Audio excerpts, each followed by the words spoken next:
Сәлеметсіздер ме студенттер, бүгінгі сіздермен өтілетін жаңа тақырыбымыз қысқы олимпиадалық ойындар өткізу туралы қысқаша мәліметтер беретін боламыз.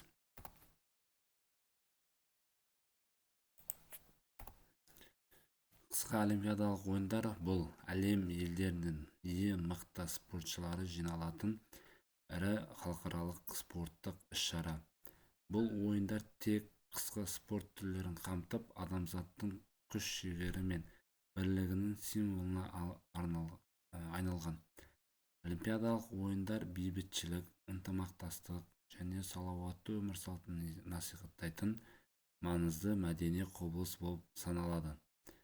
Жазғы олимпиада ойындармен қатар қысқы ойындарда спорт тарихында үлкен маңызға ие болып табылады. Білесіздер, жазғы олимпиада ол қазіргі замандағы жазғы олимпиада ол 1896 жылы бастаған болса, қысқы олимпиадалық ойындардың пайда болуы бұл қысқы спорт түрлерінің халықаралық деңгейде дамуы 20 ғасырдың басында басталды. 1924 жылы Францияның Шомани қаласында алғаш рет қысқы олимпиада ойындары өткізілген болады. Бұл жарыс бастапқы халықаралық қысқы спорт апталығы ретінде жоспарланғанымен, кейін ресми түрде қысқы олимпиада ойындары мәртебесін алған болатын.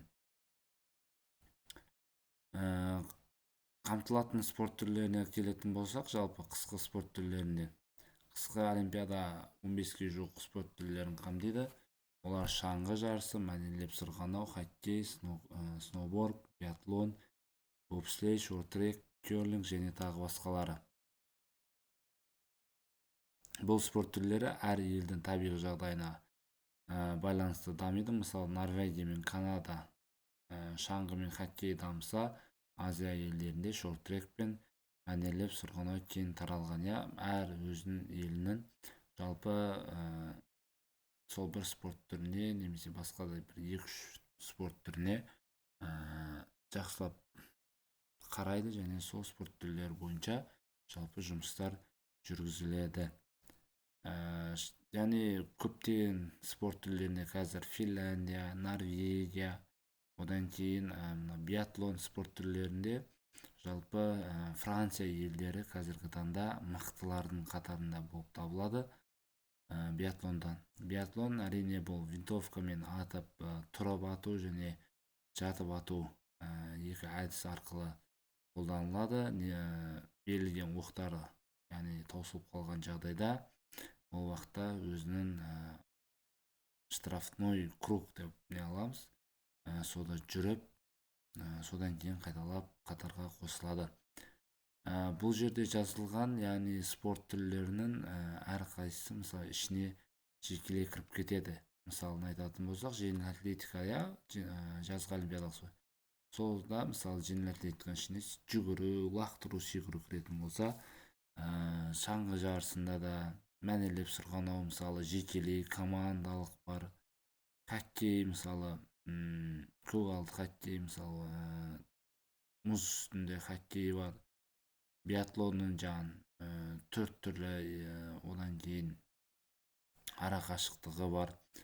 Бобслей деген 2 адамдық, 4 адамдық бар. Шорт-тректе де жалғыз жекелей немесе командалық 4 спортшылық қашықтықтар бар әртүрлі. Және керлинг, олда да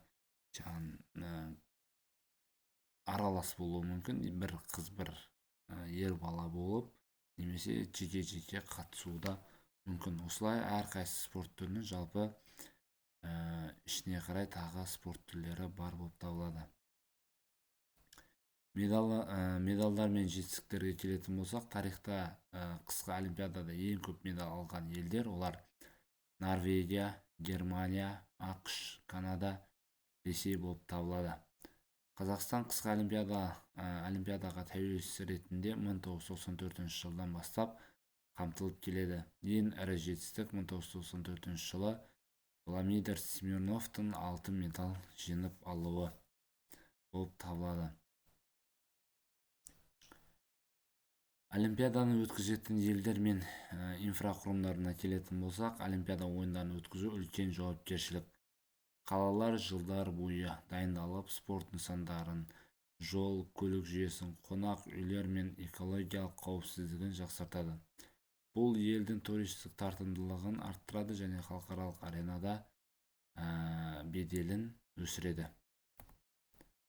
Заманауи технологиялар мен экологиялық аспектілеріне келетін болсақ, жалпы соңғы жылдары олимпиадарда жасанды қар қолдану, цифрлық трансляциялар, жасыл энергия көздерін пайдалану, тұрақты даму принциптері сақталады. Яғни, мысалын айтатын болсақ, 2022 жылы Бейжің олимпиадасында барлық жарыс алаңдары экологиялық стандарттарға сай салынды және көмір қышқыл газының мөлшері минималды деңгейде болды. Яғни жасанды қар жаудыру деген қазіргі таңда бар. Яғни әлемдік, олимпиадалық жарыстар, мысалы, ол алдын ала бекітіліп қояды және сол уақытта қардың жауысы, мысалы, нашар болмаса, аз болатын болса, осындай жасанды қарды қолдануға әрекет жұмсайды. Қысқы олимпиадалық ойындардан қызықты деректерге келетін болсақ, біріншісі бұл алғашқы қысқы олимпиада 1924 жылғы Франция Шомани қаласында өткен. Бастапқыда бұл жарыс халықаралық қысқы спорт апталы деп аталса, кейіннен ресми олимпиадалық ойындар ретінде мойындалып кеткен. Содан басталып, әр 4 жыл сайын жазғы олимпиадалар болады, одан кейін қысқы олимпиадалар өткізіліп тұрған. Бір қалада жазғы және қысқы олимпиада өткізілген алғашқы қала Бейжің, яғни Қытай. Тарихта жазғы 2008 және қысқы 2022 олимпиада ойындарын өткізген жалғыз қала болып табылады.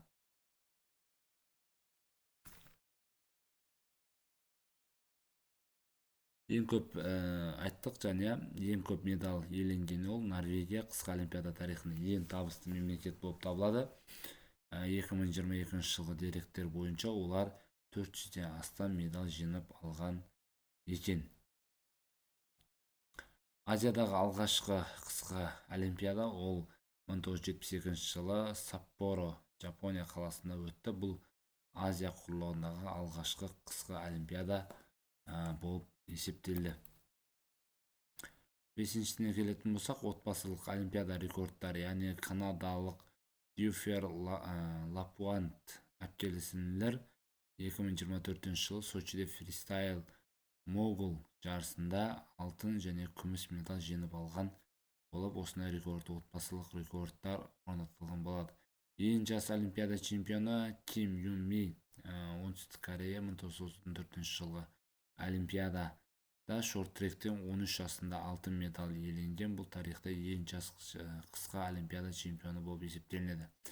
Олимпиадалық алау Арктика мен ғарышта, яғни 2024 жылы Сочи олимпиадасының алауы солтүстік полюске, ғарышқа және Байкал көліне жеткізілген. Бұл ең алысқа саяхат жасаған олимпиада алауы ретінде тарихқа енген болатын. Әйгілі Мұғжиса мұзы, яғни 1980 жылы Лейк Плейсидтегі олимпиадалықта ақш-та студенттерді құралған хоккей құрамасы кеңес одағын жеңіп, тарихи жеңіс жасады. Бұл оқиға мұз үстіндегі Мұғжиса деп аталған. Және жасанды қармен алғашқы олимпиада 2010 жылдан бастап көп қала табиғи қардың жетіспеуін жасанды қармен өтіп жүр. 2022 жылы Бейжіңде 100% жасанды қар қолданылып келген.